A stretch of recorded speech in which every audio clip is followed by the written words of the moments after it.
Sir, కవిత ప్రసంగం మొత్తం 70% కేసీఆర్ను టార్గెట్ చేస్తూనే సాగిపోయింది. ఒకప్పుడు మనం మనిషిగా ఉన్న ఆయన ఇప్పుడు మారిన మనిషి, మనిషి అంటూ అవినీతిపరుడుగా కవిత స్పీచ్ సాగిపోయింది. కేసీఆర్ను టార్గెట్ చేయడంలో స్పెషల్ స్ట్రాటజీ ఏదైనా ఉందా? కేసీఆర్ను 70% టార్గెట్ చేశాను నిజం కాదు, అది రాంగ్ ఆర్గ్యుమెంటు. కేసీఆర్ను 70% టార్గెట్ చేయలే. ఆమె కేవలం కేసీఆర్నే టార్గెట్ చేయలేదు, అందులో బీజేపీని టార్గెట్ చేసింది, కాంగ్రెస్ని టార్గెట్ చేసింది, ముఖ్యమంత్రిని కర్కోటకుడున్నది. వాస్తవంగా చెప్పాలంటే కేసీఆర్ని టార్గెట్ చేసింది చాలా తక్కువ.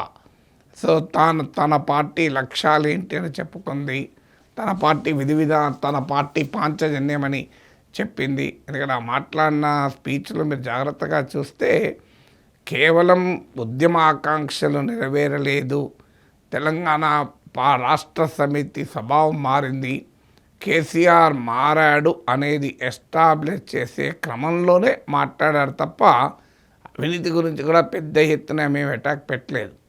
అభివృద్ధి అవినీతి అనే అంశం కన్నా కూడా అన్ఫుల్ఫిల్డ్ డ్రీమ్స్, అందుకే పాలమూరు రంగారెడ్డి పూర్తి కాలేదు, ఇరిగేషన్ పూర్తి కాలేదు, సో మీకు అమరవీరులకు ఉద్యమకారులకు పూర్తి స్థాయిలో న్యాయం జరగలేదు, రైతులకు జరగలేదు అనే అంశాలు చెప్పారు. కేసీఆర్ టైంలో స్వేచ్ఛ లేదు, నిఘా లేదు, అణచివేత అనే అంశాలు వాటిని ప్రధానంగా ముందు పెట్టారు. అంటే కేసీఆర్ పైన ఉన్న ప్రధానమైన విమర్శల దెబ్బ తనకు తగలకుండా ఆమె జాగ్రత్త పడడంలో ఇందులో ఉద్దేశం. అందువల్ల కేసీఆర్నే ప్రధానంగా టార్గెట్ చేస్తూ ఆమె ఉపన్యాసం సాగిందని అనుకోను. కేటీఆర్ గురించి అయితే ఒక్కసారి ప్రస్తావన చేసింది.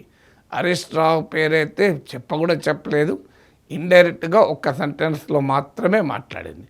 అందువల్ల ఆమె ఓవరాల్గా తన పార్టీ లక్ష్యాలేంటి, తాను ఎందుకు పార్టీ పెట్టాను, తన పార్టీకి టీఆర్ఎస్కు ఉన్న సంబంధం ఏంటి, అనుబంధం ఏంటి, తేడా ఏంటని చెప్పుకునే ప్రయత్నమే ఎక్కువ చేశారు.